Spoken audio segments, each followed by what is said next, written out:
नमस्कार, राम राम, सत श्री अकाल, जय भारत। साथियों, आपने हिंडनबर्ग का नाम तो सुना ही होगा। यह एक stock market related research and analyst company है, जिसका ये काम है कि कंपनीज की ग्रोथ के रिगार्डिंग रिसर्च एंड एनालिसिस करके ये बताए कि कंपनीज का फ्यूचर स्ट्रॉन्ग है कि नहीं, कंपनी में इन्वेस्ट करना सही होगा कि नहीं। साथियों, ये कंपनी 6 से 7 साल पुरानी है।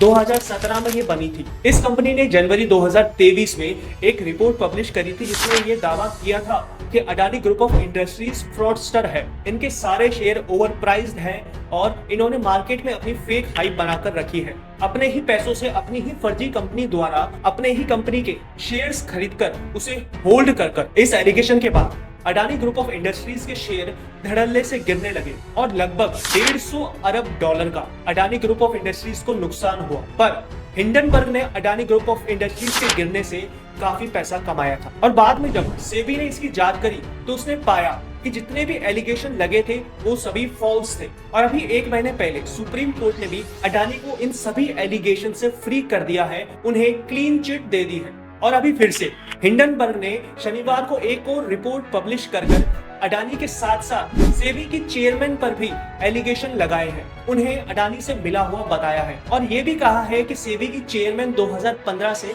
अडानी से जुड़ी हुई थी और शनिवार को पब्लिश हुई हिंडनबर्ग की रिपोर्ट के बाद ये अनुमान था कि मार्केट एक बार फिर से गिरेगा, पर हुआ इसका उल्टा, मार्केट बढ़ गया। पर ये इतना इम्पोर्टेंट नहीं है। इम्पोर्टेंट ये है कि हमारे शाही खानदान के शहजादे ने बिना कोई जांच के, बिना कोई पुख्ता सबूत के वीडियो बनाकर लोगों को ये मैसेज दिया कि वह स्टॉक मार्केट में इन्वेस्ट ना करें।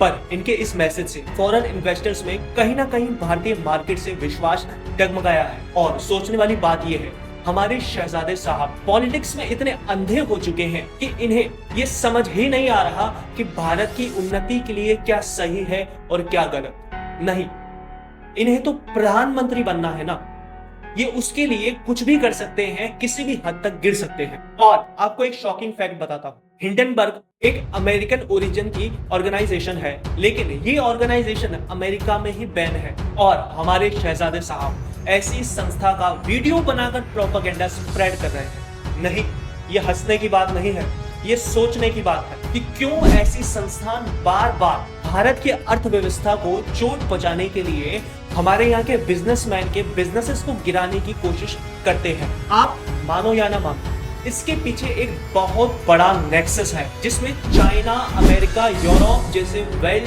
डेवलप्ड देश शामिल हैं। और बार बार अडानी को भी ये लोग टारगेट इसलिए करते हैं क्योंकि आपको शायद पता नहीं होगा, अभी रिसेंटली अडानी ने तंजानिया, फिलीपींस, वियतनाम, इजराइल, इन सभी जगह पर एयरपोर्ट की डील्स चाइना से छीनी है अपनी बेटर इंफ्रास्ट्रक्चर और क्वालिटी के दम पर। और अडानी डिफेंस में भी काफी अच्छा है और इन वेस्टर्न कंट्रीज का तो बिजनेस ही हथियारों से चलता है। भले ही अडानी अभी इन कंट्रीज का कॉम्पिटिटर ना हो, पर फ्यूचर में तो बन सकता है। और ये बात इन वेस्टर्न कंट्रीज को भी पता है, तभी तो ये हजारों करोड़ रुपए खर्चा करके भारत के व्यापारियों की छवि खराब करने में लगी है। और जॉर्ज सोरोस ने तो ओपनली कहा था कि मैं $1 बिलियन खर्चने को तैयार हूँ पूरी दुनिया से नेशनलिस्ट का नामो निशान मिटाने के लिए। और पैसे के लिए तो भारत में ऐसे ऐसे लोग बैठे हैं जिन्होंने अपनी अंतर आत्मा तक बेच खाई, तो भारत के खिलाफ बोलने में कौन सी बड़ी बात है इनके लिए। तो दोस्तों, वीडियो पसंद आया हो तो लाइक, शेयर एंड सब्सक्राइब करिए। I need your support. जय श्री राम, सत श्री अकाल, जय भारत।